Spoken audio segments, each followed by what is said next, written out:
હર મહાદેવ। કેમ છો તમે બધા? સવારમાં ઉઠ્યો અને બ્રશ કરી દીધી અને પછી મેં સવારનો નાસ્તો કરી દીધો। સવારનો નાસ્તો કર્યા બાદ પછી મારી દીદીને મજા નહોતી એટલે કે અમે બધા દવાખાને જતા હતા। તો અત્યારે અમે રસ્તામાં જતા હતા ત્યારે જોવો કોણ મારી દીદી, મોટા દીદી અને નાના દીદી બધા હતા।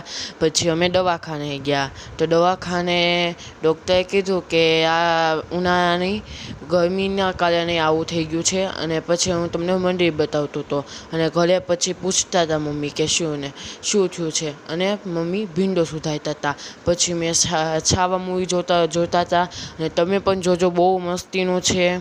અને પછી મેં નાહીને આવી ગયો અને આજે મજા નહોતી એટલે કે મેં આવા કપડાં પહેર્યા હતા અને પછી મેં બપોરનું જમવાનું જમી લીધું અને પછી મેં દીદીએ મેગી બનાવી દીધી તો હું ને દીદી પછી અત્યારે મેગી ખાતા હતા। જુઓ બહુ મસ્તીની દીદીએ મેગી બનાવી હતી અને મેગી જમ્યા બાદ પછી મારા ફુવા આવ્યા હતા તો મારા ફુવા પછી મારી મમ્મી એની હાટું વરિયાળીનું શરબત બનાવ્યું હતું પણ એ પીધા વગરના વહી ગયા અને પછી અમે ઉપરવાળા બેન આવીને કેરી દઈ ગયા હતા અને પછી અમે ઉપર ગયા અને ઉપર બહુ મસ્તીનું વાતાવરણ હતું અને જે મમ્મી ને દીદી હતા એ નીચે ઊભા હતા તો જો હું તમને બતાવું।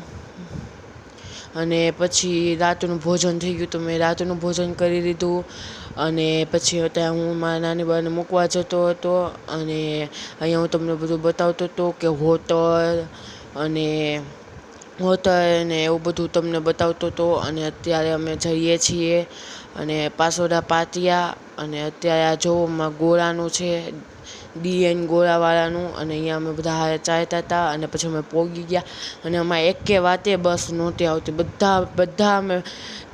બધાની છેલ્લે અમારી બસ આવીને અમે પછી રાતે આવી ગયા ઘરે। અને તમને આ વિડીયો ગમ્યો હોય તો લાઈક કરો, શેર કરો અને સબસ્ક્રાઈબ કરો।